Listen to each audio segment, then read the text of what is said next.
Timsah ne yaptınız be? İnsanlar hangi ekonomik sınıftan olursa olsun hep tertemiz, çok düzgün giyiniyorlar. Burada benim acayip hoşuma giden bir şey var. Aman Allah'ım, bu ne ya? Şeye bak. Hi.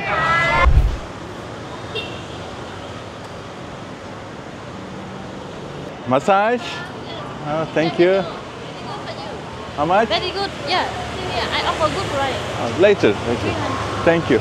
Thank you very much. Arkadaşlar, herkese selamlar. İndim. Kendi gördüğümü size de göstermek istedim inanılmaz. Neredeyiz? Aylar süren Endonezya seyahatim sona erdi. Tabii tekrar gideceğiz. Endonezya'da bitmez arkadaşlar konu. İnanılmaz. 17.500 ada var. Peki neredeyiz? Bir masajcı hanımefendinin masaj yapma sevdası ve şapkadan da gördüğünüz gibi ilk başta meyveci teyzenin şapkasından da gördüğünüz gibi Vietnam'dayız. Size Bekir'le Vietnam'ı göstermiştim ama burası farklı. Burası Kuzey Vietnam arkadaşlar. Size gösterdiğim Vietnam'dan çok daha uzakta bir yer ve 285 milyonluk Endonezya, çoğunluğu Müslüman Endonezya'dan çıktım ve komünist bir ülkeye geldim. Sosyalist Vietnam bayrakları, kızıl bayraklar karşıladı. Vay be.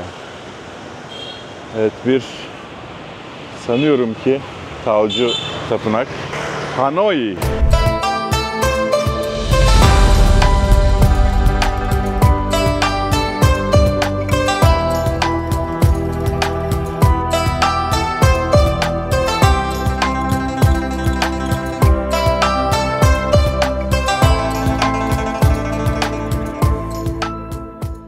Arkadaşlar biliyorsunuz yıllardır seyahat ediyorum ve tüm gelirlerimizi Darüşşafaka'da depremden zarar görmüş öğrencilere burs olarak veriyoruz. Bu yolculuğumda bana Just English Dil Okulları inanılmaz yardımcı oldu ve hala oluyorlar. O sebeple Just English Dil Okulları'nın Amerika'daki ve Türkiye'deki dil okullarını tercih etmenizi tavsiye edeceğim ve size küçük bir karşılaştırma yapacağım. Dil nasıl öğrenebilirsiniz? Dünyayı gezmek dışında ticarette, iş hayatında İngilizce artık çok önemli. Her şeyden önemli. Peki İngilizceyi nasıl öğrenebilirsiniz? İlk olarak üniversitelerin hazırlık bölümünde öğrenebilirsiniz. Şöyle dönüyorum, arkadaki manzarayı da görün. 600 bin lirayla 2 milyon lira arası öderseniz üniversitelerin hazırlık bölümlerinde İngilizceyi size öğretebilirler. Bunun dışında Just English'te ya da herhangi bir dil kursuna giderseniz 80 bin ila 200 bin lira arasında dil eğitimi alabilirsiniz ya da çocuklarınızı aldırabilirsiniz. Ve üçüncü şıkta şöyle, yapay zeka ile öğrenebilirsiniz. Evet, bu da size neredeyse 0 liraya patlar. Tabii ki Just English yapay zeka devrimini görmezden gelmiyor. Aynı zamanda yapay zeka destekli eğitim ile en iyi öğrenme yöntemini sunuyor. Size Hanoi şehrinde göstereceğim. İnanılmaz renkli bir şehir gördüğüm kadarıyla. Enteresan sokak yemekleri var. Bakalım, başlıyoruz Hanoi seyahatimize. Ben de çok heyecanlıyım. İlk defa geliyorum. Benim ilk defa geldiğim nadir yerlerden biliyorsunuz. Hep gelmek istemiştim. Vietnam vizesi problemliydi vesaire vesaire. Olmadı. Şapkalar, o filmlerden gördüğünüz Vietnam usulü şapkalar. How are you? How are you? Yes. Çok güzel meyvedir bu. Later. Thank you very much. Oo, yemeğe doyacağız. Ben Vietnam yemeklerini çok severim. Bekir sağ olsun öğretmişti bolca. Böyle bak, bira fıstık yapıyorlar burada. Aa, bu bira ben bunu duymuştum, bu birayı. Bu bira çok hafif bir bira. Ev yapımı bira. Başka bir özelliği daha vardı bu biranın ama. Neyse, bunu da deneyelim. Bayağıdır, aylardır içki içmiyorum. Orak çekiç. 1937'de bu birahane açılmış. Bunlara microbrewery deniyor. Çok güzel ya.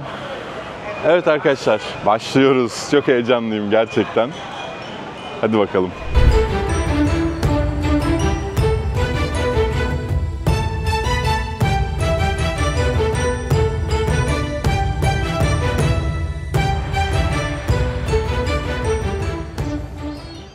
Ya ne gördüm.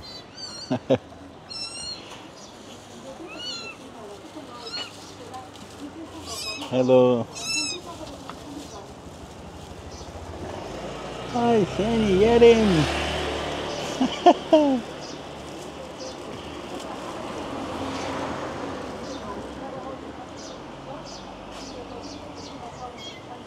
Endonezya'dan sonra birazcık alışamadım. Endonezya'da çünkü herkes beni görünce kahkahalar atıp mutlu oluyordu. Timsah ne yaptınız be? Timsah buradan şöp pençeleriyle bir de boyamışlar.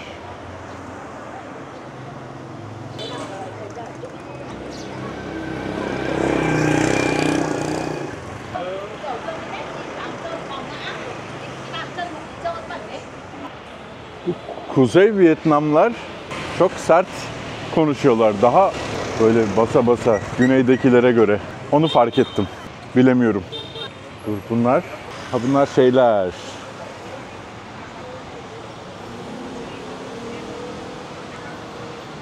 Ahşaptan mühür. Thank you, thank you. Bunlar mühürcüler. Stamp.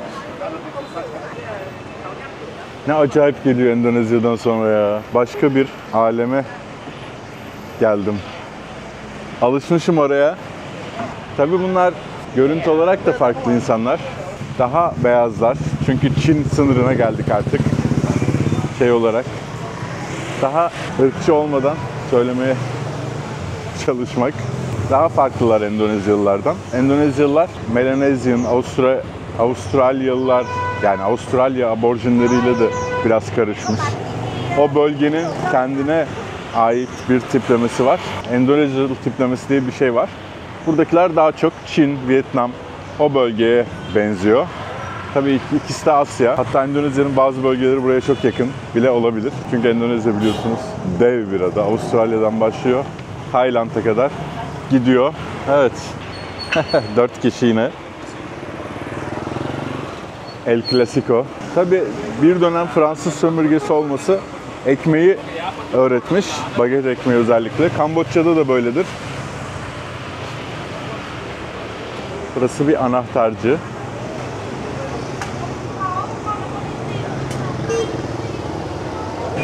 Yine taze ekmekler. Sosyalist Vietnam biliyorsunuz büyük bir savaş var. Hepimizin Rambo filmlerinden çocukluktan beri kafamıza yerleştirdikleri bir Vietnam imajı var. Sosyalist Vietnam savaşı kazanıyor Amerika'ya karşı. Vietnam Savaşı biliyorsunuz. Biz Vietnam Savaşı diyoruz ama burada ne diyorlar? Amerikan Savaşı diyorlar ve Amerika'yı Vietnam evine yolluyor. Kuzey Vietnam'dan, yani buradan başlıyor. Ho Chi Minh önderliğinde Güney Vietnam'daki Amerika'yı yolluyorlar ve hala Vietnam sosyalist. Tabii ki Çin gibi kapitalist politikalar üretmeye başladı ve ekonomisi de bayağı düzelmeye başladı. Dünyayla barışık bir şekilde. Şimdi burada şeyi göstereceğim size. Burada mesela Rocketman, Kim Jong-un. Hi. Bu Starbucks yerine Vietnam kahvesi diyor. Good morning Vietnam, Trump. Ha? Nice. Thank you very much. Yine orak çekiç.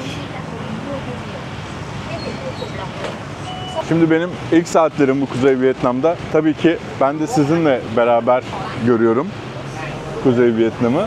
Ama Güney Vietnam'da fark ettiğim bir şey vardı. İnsanlar belki bu komünizmin zamanında getirdiği, sosyalizmin zamanında getirdiği bir disiplinle alakalı olabilir. İnsanlar hangi ekonomik sınıftan olursa olsun hep tertemiz, çok düzgün giyiniyorlar ve gerçekten çok güzel Vietnam insanları.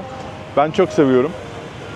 Hep böyle akşam trafikte böyle binlerce motor oluyor ama üzerindeki insanlar hep böyle şık, işten çıkmışlar, tertemiz, ütülü elbiselerle geziyorlar.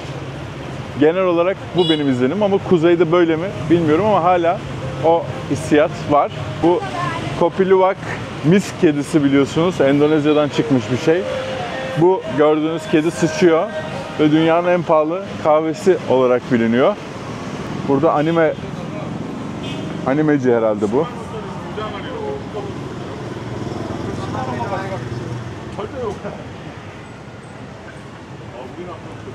Bu Japon anime mi, ne deniyordu buna? Onlardan işte. Burası tabii Vietnam.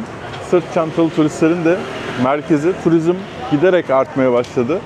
Vietnam da çözdü turizmin potansiyelini. Şimdi daha da açılıyor. Özellikle sahil kesimleri çok güzel. Ben daha sahillerine hiç gitmedim. Yani güney ve kuzeye geldim. Ortaya hala gelmedim. Bakın. Bu bageller güzelmiş. Mesela bu bagel $2,5 falan. Bina yıkılmış. Çok yemek var ya. Hepsini tatmak istiyorum arkadaşlar. Bu ne ki acaba? Nasıl? Böyle sefer tasında gibi. Vietnam çayı mı acaba? Hava nasıl sıcak. Ama motorun güzelliğine bakın.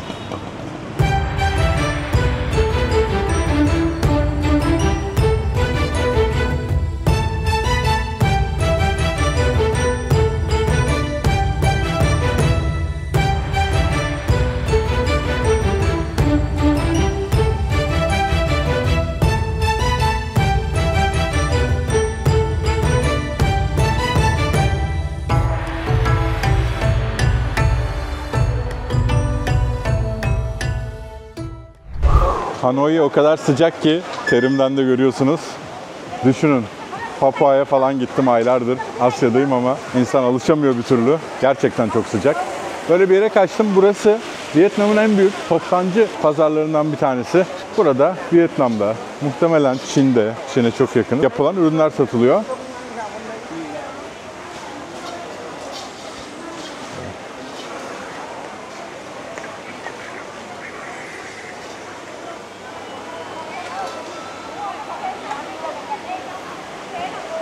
Hasır çantalar.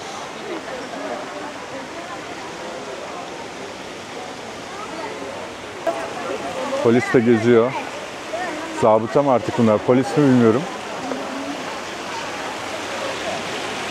Bayağı bir kontrol var ya. Burada pek bir cacık yok arkadaşlar. Böyle sahte elektronik ürünler vesaire. Ops. Genelde sahte pazarı gibi burası birazcık. Tabii bolca fan var. Bu dükkanın ismi mesela OnlyFans. OnlyFans diye dükkan ismi koyardım fancı olsam. Fancı. Neyse kaçalım bakalım. Daha enteresan yerleri bulalım. Öyle baharatçı.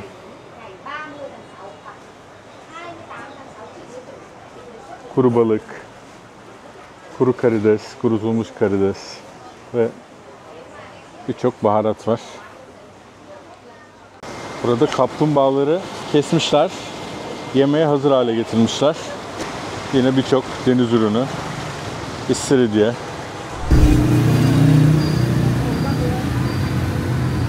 Hello. How are you?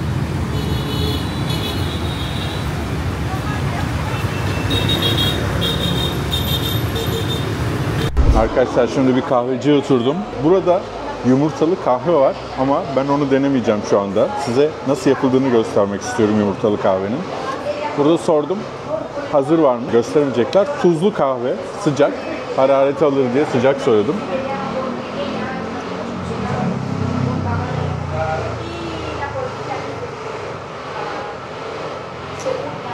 Oo, çok tuzlu. Karıştırsam mı acaba şöyle?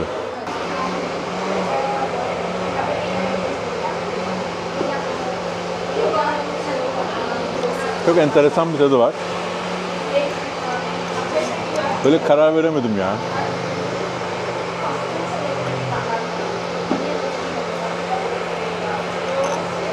Tuzlu ayran gibi tuzlu kahve.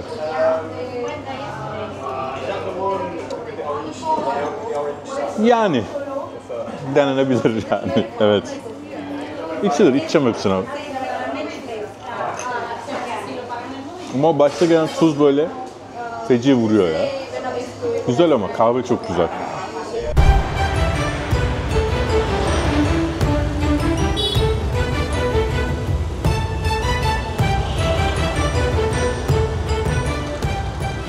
Burada benim acayip hoşuma giden bir şey var. Komünist dönem diyeceğim ama hala komünizmle yönetiliyor. Sosyalizm. Tabii eski propaganda posterleri. Vietnam Savaşı'ndan sonraki. Hayır. İnanılmaz güzel. Tam böyle o dönemi anlatan. Nixon'un barışı diyor. La Paz de Nixon. Barış dediği de Vietnam'a atılan bombalar. Vietnamlı savaşan kadınlar. Kadınlar çok önemli Vietnam'da. Hem Kadınlar Günü kutlanıyor hem de kadınlara özel Ekim ayında bir bayramları var. Kutlamaları var yine. Bu yine Nixon'u çizmişler. Eli kanlı bir şekilde. Yes, thank you. Thank you. Anlamadım ama. How much for example this one? Big one hand painted, 1 million. 1 million. They believe very cheap, 300. Okay, like this. This one hand painted 1 million. Is it old? They no frame. They are 300. Okay, yes. They hand painted small 500. Okay. 100. 1 million about $40. 40? Evet evet. 40. Yes. Which means stamp. Ho Chi Minh. Very nice. From the pullardan. How much is this? 100,000. Thank you very much.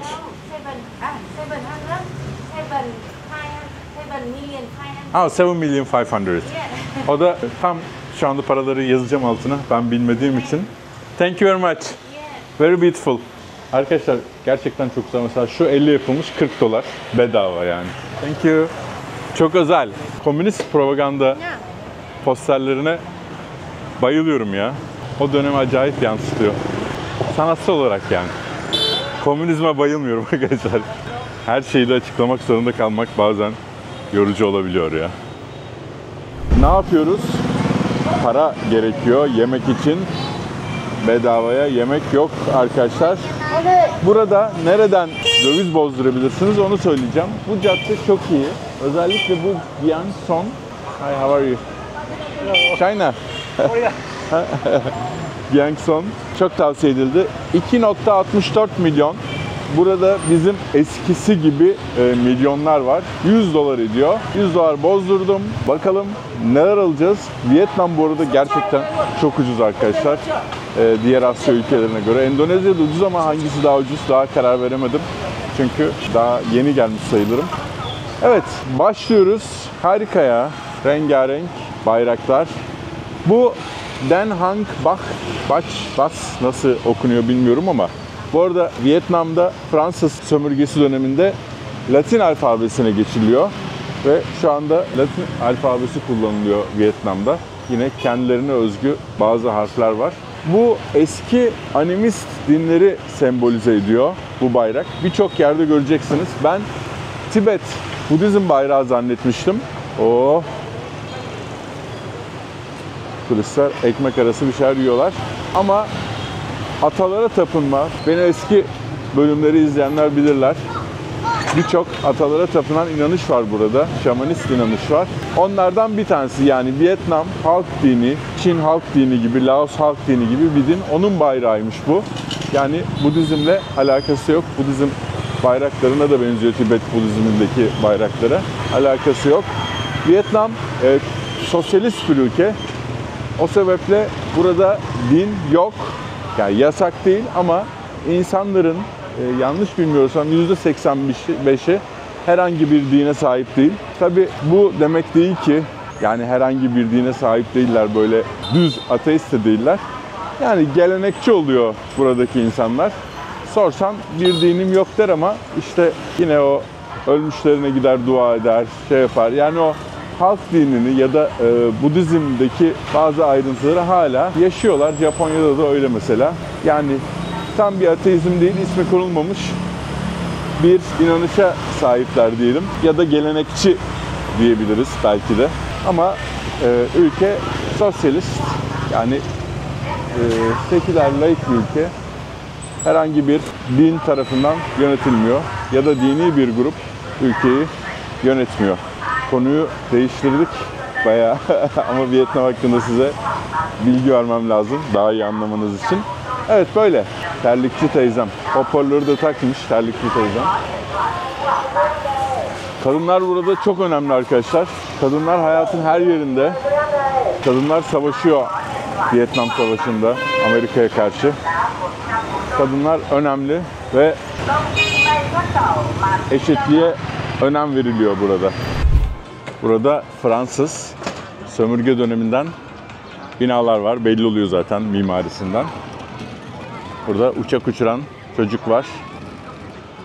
Şey gibi. Özer çiller uçuran. Aa ne güzel uçuyor. Harika. At bir daha. At bir daha.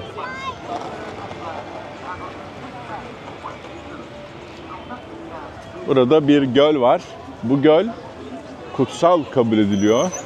Bu arada bu göle geldiğinizde etrafta şu anda biraz insan kalabalık ama çok fazla fare var arkadaşlar burada. Ben hayatımda en çok fareyi gördüğüm alanlardan bir tanesi olabilir. Ay kız siz böyle rengarenk.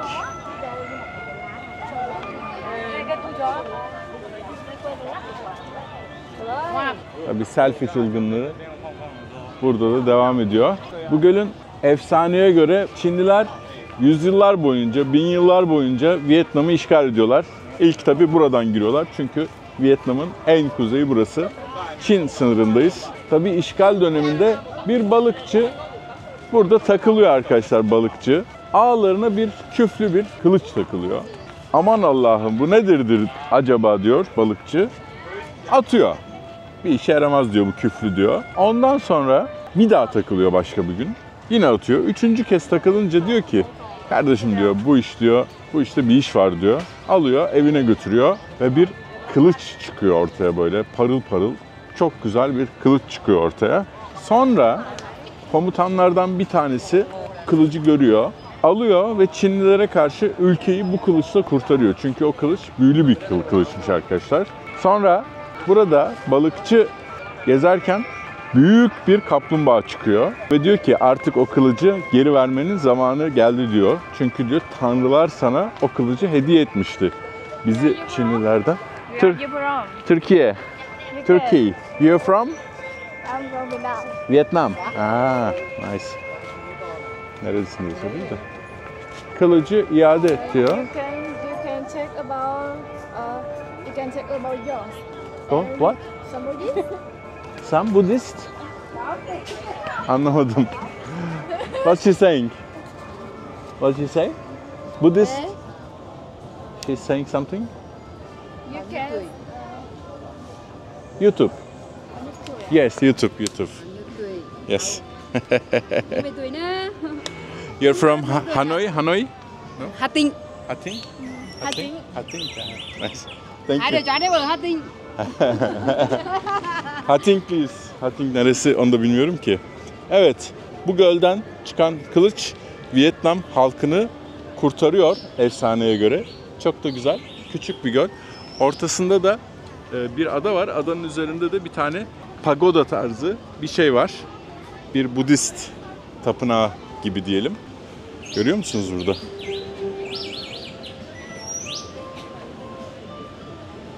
Kılıcı hediye eden, üzerinde de tapınağını taşıyor.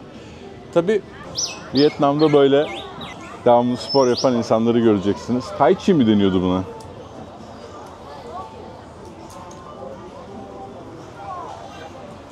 Şuradan atlasam kızarlar mı acaba? Allah. Evet. Vietnam dini inanışında kaplumbağa uzun yaşamı temsil ediyor. Birçok hayvan var, kutsal hayvan var. Şunlar mesela bu Phoenix. Phoenix yeniden dirilen zümrüdü anka kuşu burada. Balıklar. Bu aslında ejderha değil. Boynuzlu at var ya, bizdeki boynuzlu atın karşılığı olan bir efsanevi canlı. Ejderhada 5. sanıyorum 4 etti. 5. olarak gücü sembolize ediyor. Balık neyi sembolize ediyordu unuttum. Aklıma gelirse yazarım.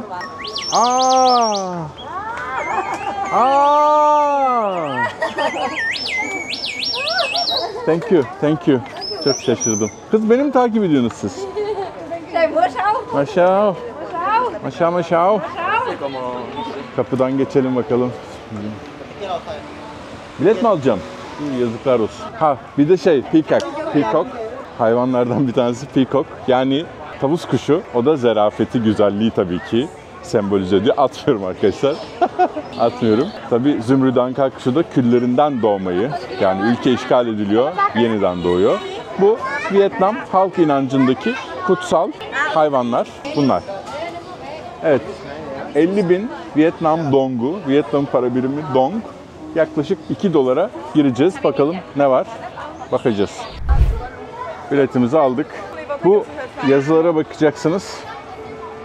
Çince ve eski Vietnam alfabesini görüyorsunuz burada. Tabii Çin etkisi çok fazla ama ikinci olan Vietnam alfabesi. Ay bunlar ne güzelmiş. Şöyle bakayım. Bakabilir miyim? Yes. Ah, thank you. Thank you very much. Çok güzel. Ya fakir ve gururlu bir gençken beni almamıştın. Şimdi parayı buldum. Nasıl aldın? Ya.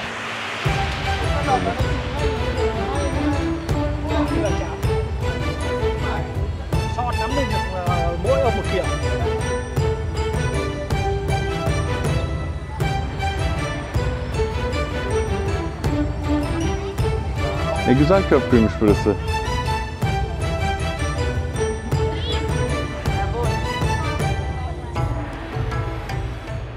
Tabii bu kaplumbağa efsanesi öyle boş bir efsane değil arkadaşlar. Burada hala çok fazla kaplumbağa var. Ama ne yazık ki, bakın, görüyor musunuz? Kaplumbağalar. Ne yazık ki buradaki dev kaplumbağaların nesli tükenmiş. Tabii efsanedeki gibi dev kaplumbağalar değil. Bu arkadaşı dövmüşler mesela. Efsanedeki gibi dev kaplumbağalar değil. Buradan gidelim hadi bakalım. Hani var ya böyle büyük kaplumbağalar oluyor Zanzibar'da vesaire. O tarz büyük kaplumbağalar varmış ama buradaki nesli tükenmiş bu göldeki. En son kaplumbağayı... burası bayağı şeymiş ya.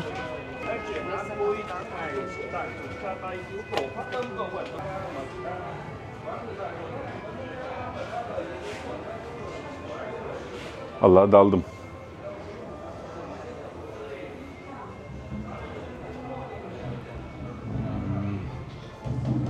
Oynama lan milletin. Where is the turtle? Turtle? Yeah, you go outside to right. Yeah. Kaplumbağa nerede dedim? Evet, burada bir Şintoist tapınak görüyorsunuz. Vietnam bugün sosyalist olsa da din yasak değil. Kavun ikram etmişler, çikolata ikram etmişler, bisküvit ikram etmişler, tanrılara çay ikram etmişler. Ankara'nın ünlü meyvesi ejderha meyvesi ve bolca su ikram etmişler tanrılara. İşte kaplumbağayı bulmaya çalışıyorum, kaplumbağayı.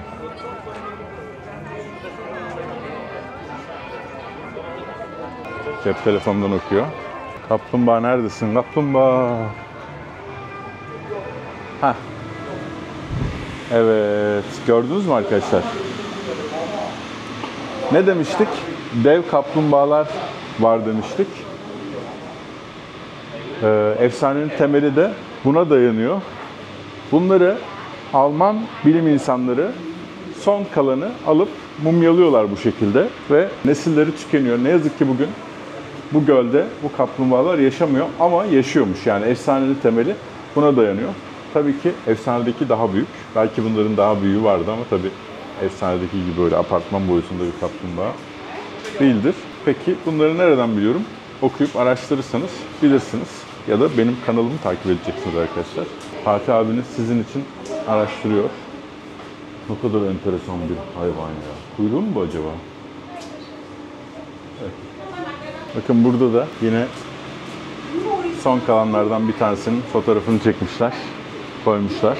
Ne yazık ki ama ne kadar muhteşem olurdu değil mi bu hayvanlar bugün burada olsa. Aha, tek eli de burada kalmış. Bu göle de Kılıç Gölü deniyor. Çiçeklerden yapmışlar, ne kadar güzel. Altın Kılıç Gölü kaplumbağası. Hey gidi be. Ne kadar güzel değil mi?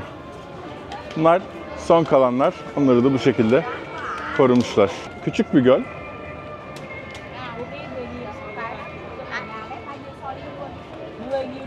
Hala kaplumbağalar var ama. Ne güzel müzik çalıyor orada. Bunlar ne acaba ya? Şekerleme mi? Oyuncak mı? Oyuncağa benziyor ya. Squid Game'deki şeyler. Burada bir tapınak var. Oğlum bu çok güzel bir şeye benziyor ya. Baksanıza bizim pide ekmeğine benziyor. Deneyelim mi? Hello. Hi, can I have one, please? Yes, thank you. Susamlı pankek diyor. Beef. Yeah. You want it spicy or not spicy? A little bit spicy. A little bit. Yeah. What? Medium. Yeah. Yeah. Medium spicy. Thank you. Thank you very much. And this soda shimu. Like plum drink. Plum drink. Oh, you want this one? Yeah, yeah. Sour plum drink. Ekşi erik içeceği diyor. Hemen içeriz. Ama bizim erikten değil. Kırmızı erik ya. O da bizim de. Yani yeşil erik yok arkadaşlar. Dünyanın hiçbir yerinde yok yeşil erik. Belki Yunanistan'da, Arnavutluk'ta falan vardır. Ya da işte Sırbistan falan da. Thank you. Bakalım bekliyoruz. Ekşi erik suyu.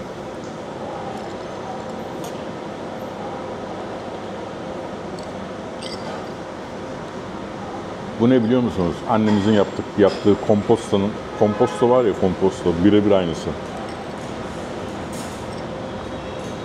Hani yani sıfır fark. Bunlar bildiğin Anadolu köylüsü olmuşlar arkadaşlar. Aha, susamı koydu. Oklavayla yaptı.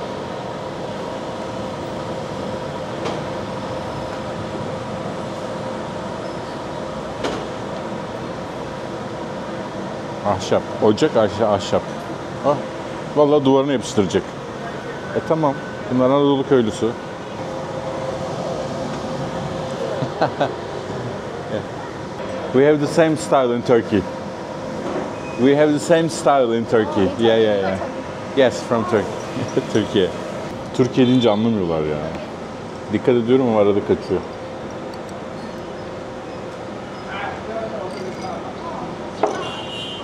Oh. Evet arkadaşlar, yemeğim geldi. Şöyle göstereyim. Hiç de yemek vloggerları var ya, onlar gibi beceremiyorum ya. Çok güzel bir görüntüsü var.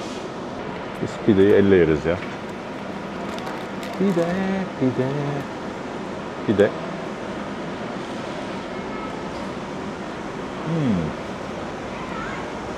Arkadaşlar bu bildiğiniz kıymalı pide.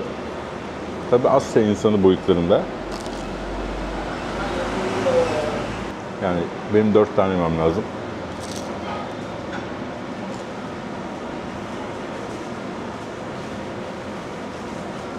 Asya'da böyle bir şey yediğime çok şaşırıyorum ya. İçi de kıyma dolu.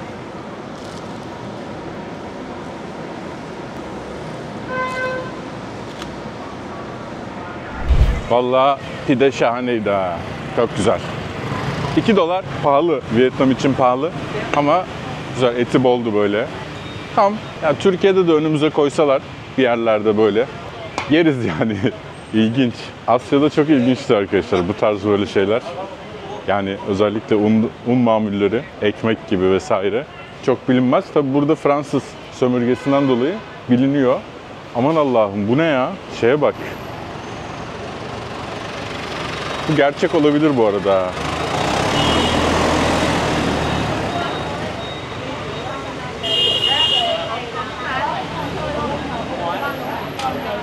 Bıldırcın yumurtası yiyorlar.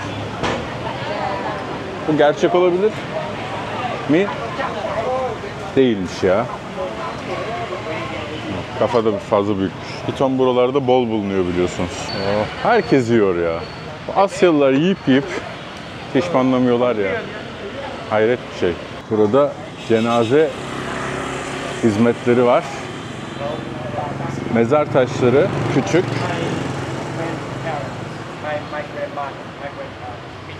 Bunlar hazırlanmışlar.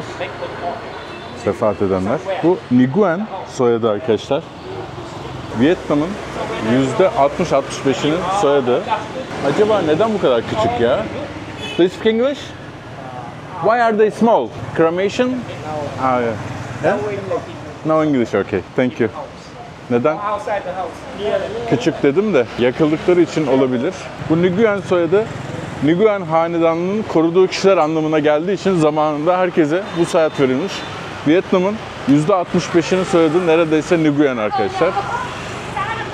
Tabutların küçük olmasını sordum. Tabii İngilizce bilmedikleri için söylemediler ama yakıldıkları için olabilir. Ya da örnek belki de yani orada. Sonuçta kocaman tabutu sergileyemeyecekleri için muhtemelen öyledir ya. Biraz beyni çalıştırınca insanlar geliyor. Ne güzel fenerler.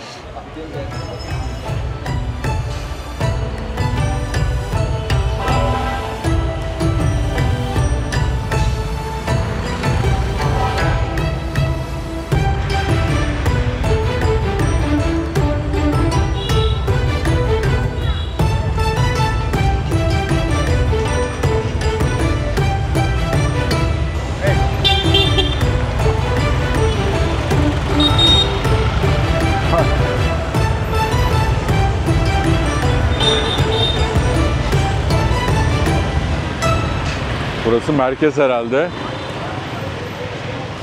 Oo. Hello. Thank you. No. İşte o Ho Chi Minh'de de size gösterdiğim kaos burada da var. Tabii trafikten kurtulmak için böyle bisikletler, ağacı lanternlerle, fenerlerle süslemişler. Meyveci abla. Hello, BNB. Inside. Hi.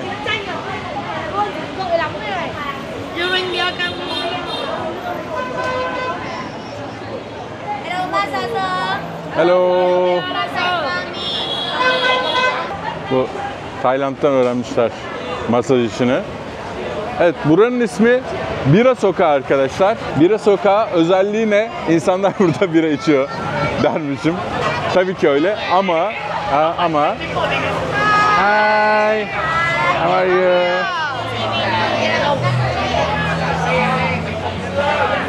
Başka bir özelliği var. Burada mikro brewery'ler var arkadaşlar. Mikro brewery ne demek? Kendi birasını kendi üreten küçük barlar demek.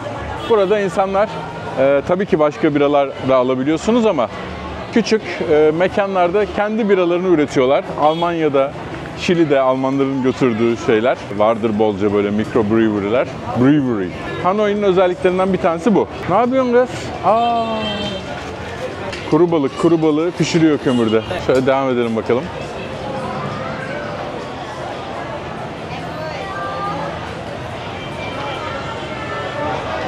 Vietnamlı kızlar da güzeldir bu arada arkadaşlar.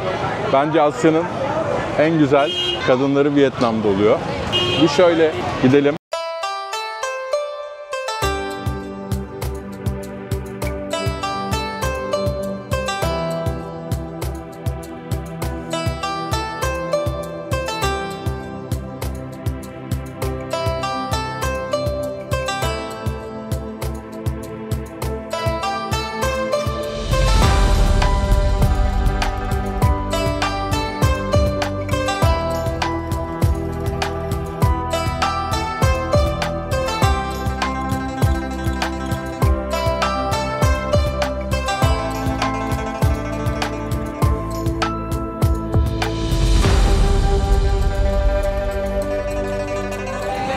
Burası Kadıköy Balıkesir Çarşısı'na benziyor.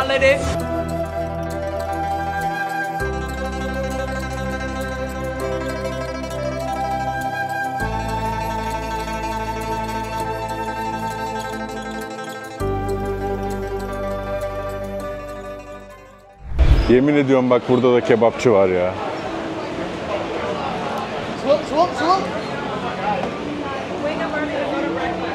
Hello. Kebab? Turkish? No? The owner, Turkish? Well, no. What? He's from Syria? Iran? Arap, okay. Thank you. Arapmış.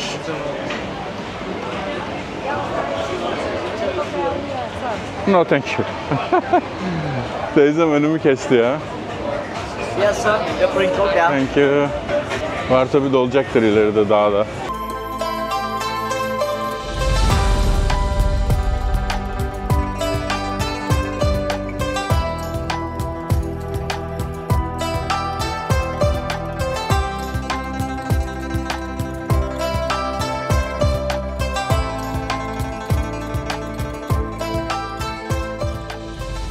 Futbol izliyorlar. Abi rugby. Avustralyalı bunlar.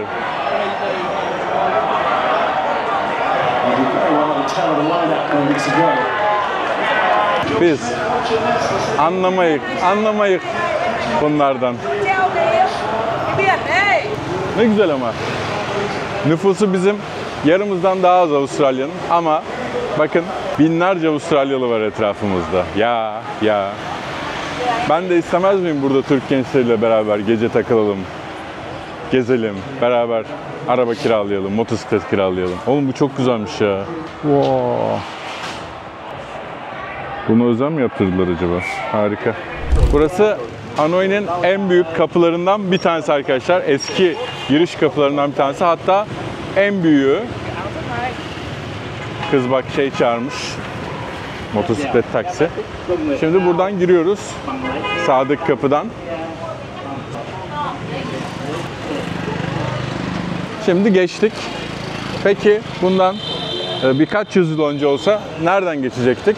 Ortadan geçmemiz imkansız. Çünkü ortadaki kapı sadece kral için yapılmış ve hiç kimse onun dışına geçemiyormuş. Halk sol ve sağdaki kapılardan geçebiliyormuş. Tabii şu anda kral yok. Burası Hanoi'nin en büyük kapısı. Bayağı mütevazıymış aslında. Evet. Sokakta yemeye bayılıyorlar burada.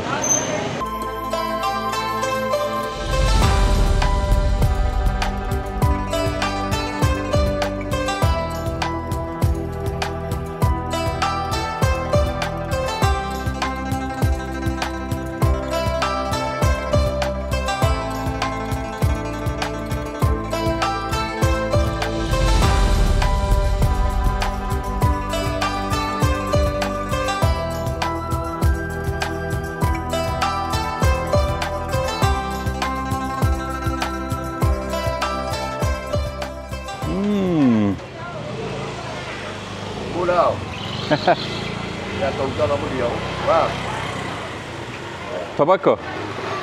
Yes. Bu eski tür bir pipo diyelim. Dev pipo. Bu aslında zamanında afyon içiliyor. Tabii şu anda yasak, içilmiyor. Ama afyon içilmesi için kullanılıyor. Çünkü zaten tütün Latin Amerika'nın, Güney ve Orta Amerika'nın fethedilmesiyle geliyor. Ondan önce de afyon kullanılıyor. Ama şu anda tabii tütün içiyorlar onlar. Geleneksel bir şekilde pipo diyebiliriz. Akşam pazarına geldik. Oh! Mis kokuyor, mis! Wow! Hıyara bakın arkadaşlar. Salatalık mı o ya? Bir tane böyle bir şey görüyorum. Salatalık mı acaba? Başka bir şey mi? Ben nereye geldim?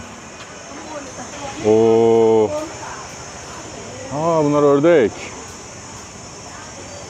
Kaz.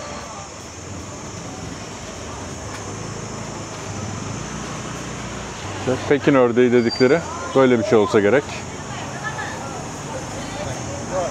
Bu da ciğeri galiba. Çok ilginç. İlk defa ördek çevirme gördüm.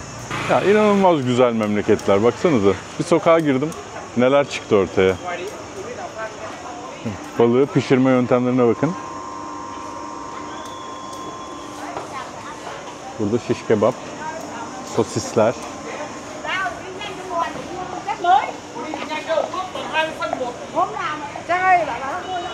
Bu jackfruit, dünyanın en büyük meyvesi. Bu balık, biberli. Bu yöne gidelim. Bu yön daha tehlikeli gözüküyor. Ya tehlikeli derken bu arada yani. Tehlikeli yok da daha karanlık gözüküyor gibi geldi. Meyveler. Kız ne yapıyorsun?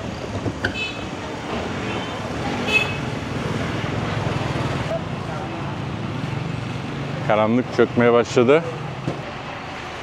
Tabii ki karanlık bizi yıldıramaz. Oha ne kadar güzel. Vietnam'da karşıya geçmek için biraz atlamanız gerekiyor. Evet, biraz geç oldu. Kapatmışlar ama size burayı anlatmadan gitmem olmazdı. Gündüz fotoğraf çekmiştim. Onları koyarım. Bu tren istasyonunu dizayn eden kişi aynı zamanda Eiffel Kulesi'ni de dizayn ediyor ve bu tren istasyonunun ismi Vietnam'ın Eiffel'i arkadaşlar. Aa, siz nasıl girdiniz lan?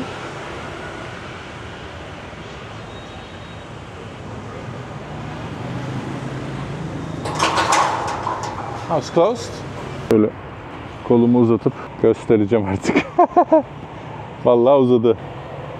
Evet, uzun boyun yararları. Evet arkadaşlar, bugünlük bu kadar. Tişört değiştiriyorum devamlı. Çünkü çok sıcak. Devamlı terliyorum. Kanalıma abone olmayı unutmuyorsunuz. Just English'e de çok teşekkür ediyorum bana katkılarından dolayı. Kendinize iyi bakın. Devam ediyoruz. Bitmez, bitmez.